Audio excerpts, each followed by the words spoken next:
Hi, I'm Amy Odom. In this video, I'm breaking down the recent Supreme Court case regarding VA's understanding application of clear and unmistakable error. The name of the case is George versus McDonough, and oral argument was recently heard at the Supreme Court.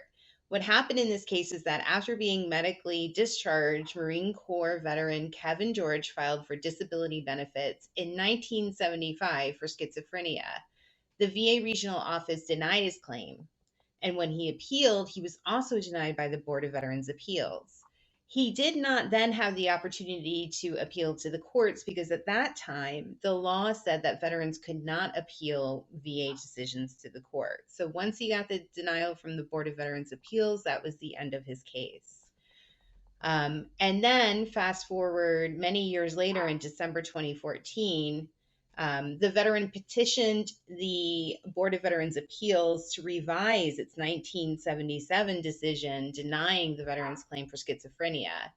And he did this based on a law that provides that a decision by the board is subject to revision on the grounds of clear and unmistakable error. In other words, it's a law that provides claimants with the opportunity to go back to the VA many years after the VA's decision and ask the VA to revise that decision. But the veteran must be able, or the claimant must be able to show that the VA made a clear and unmistakable error. This is a very high bar. If the claimant is successful, though, he or she can be entitled to benefits all the way back to the date of the claim that was denied in the clearly erroneous decision. So in this case, that meant that Mr. George, if he were successful, could be entitled to benefits for his disability all the way back to 1975. So we're looking at like 40 years there. And his legal theory for why the board's 1975 decision contained clear and unmistakable error is that the board held that Mr. George's schizophrenia had pre-existed service because even though it wasn't noted at his entrance to service, there was clear and unmistakable evidence that the schizophrenia had actually pre-existed service. The problem is, at the time of the 1975 board's decision, the statute, 38 U.S.C. 1111, said that if a disability is not identified at the veteran's entrance examination, VA must presume that that veteran did not have any defects or diseases at that time, unless VA can show by clear and unmistakable evidence both that the disability pre-existed service and that it wasn't aggravated by service. This is a very difficult thing for the VA to show because it essentially has to prove a negative by clear and unmistakable evidence that the disability was not aggravated. But at that time in 1975, although the statute, that's what the statute said, VA's regulation implementing the statute simply said that the presumption that the veteran did not have any defects or diseases could be rebutted only with clear and unmistakable evidence of preexistence. There was no requirement in the regulation that VA also have evidence of clear and unmistakable evidence that it wasn't aggravated. But since the 1975 decision, the VA determined that its regulation was in fact inconsistent with the statute, and asked the courts to invalidate the regulation. And the Federal Circuit Court of Appeals did so in a case called Wagner versus Shinseki. And in that decision, the Federal Circuit also said that the statute, Section 1111, clearly required both preexistence and evidence of non-aggravation. So Mr. George's theory was that the Wagner versus Shinseki case simply said what the statute said this whole time, including in 1975 when the board denied his claim, and that it was clear and unmistakable error for the board to not apply the statute, even though the regulation, VA's regulation, said something else. Unfortunately, the board determined that the failure to apply 1111 correctly was not clear and unmistakable error, and the Veterans Court and the Federal Circuit agreed with VA. But Mr. George then sought review of the Federal Circuit's decision in the United States Supreme Court, and that is where the case is now. Like I said at the top of the program, the Supreme Court just recently heard oral arguments and will be issuing a decision in the next few months.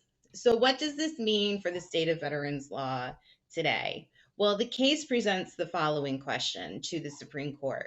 When the VA denies a veteran's claim in reliance on an agency interpretation that is later deemed invalid under the plain text of the relevant statutory provisions, is that the kind of clear and unmistakable error that the veteran may invoke to challenge the VA's decision? So basically, was the VA's failure to apply the statute correctly clear and unmistakable evidence, even though the regulation says that what they did was fine? So what trumps, the statute or the regulation, for purposes of determining whether there's a clear and unmistakable error? So Mr. George's arguments at the Supreme Court really centered around what's the definition of a clear and unmistakable error and how do you apply that definition. A main thrust of Mr. George's arguments is that a regulation that is inconsistent with the statute really isn't the law, and the only law that was applicable at the time of the board's 1975 decision in Mr. George's case was the statute. The case really raises important issues about the retroactivity of judicial decisions interpreting statutes. In other words, whether a court decision can apply to decisions by the VA that were made many years earlier, when the court's decision is about what the statute has always said. Some implications from this case and how it'll affect other veterans moving forward. Well, one of the government's main concerns in this case is that if the Supreme Court were to come down in favor of the veteran, it could lead to a rise in claims in an otherwise already backlogged system. In other words, once people find out that they can file for a revision of a prior decision based on clear and unmistakable evidence because VA didn't apply the statute correctly, the government says a bunch of people are going to start filing new claims.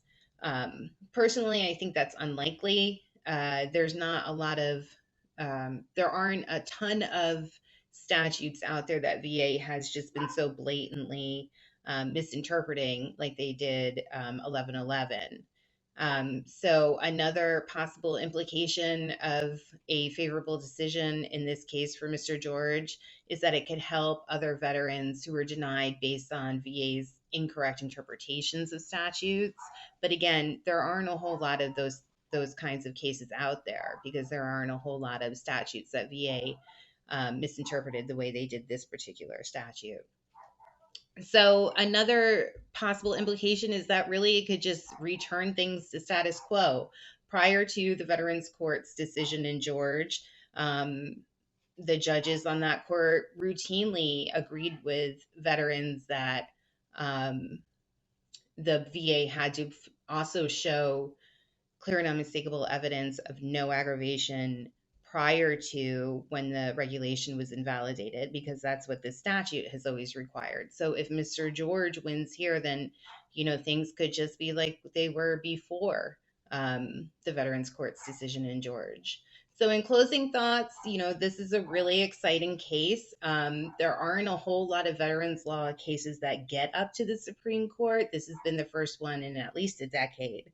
Or actually, that's not true. We just had one a few years ago too, which makes it even more exciting because that's 2 in a decade. So we're watching this pretty closely. CCK did participate in this case at the Supreme Court by authoring an amicus brief in Mr. George's favor. And amicus means friend of the court. So we were able to advocate for veterans that way. And we're really looking forward to seeing how this decision turns out. Thanks for tuning in.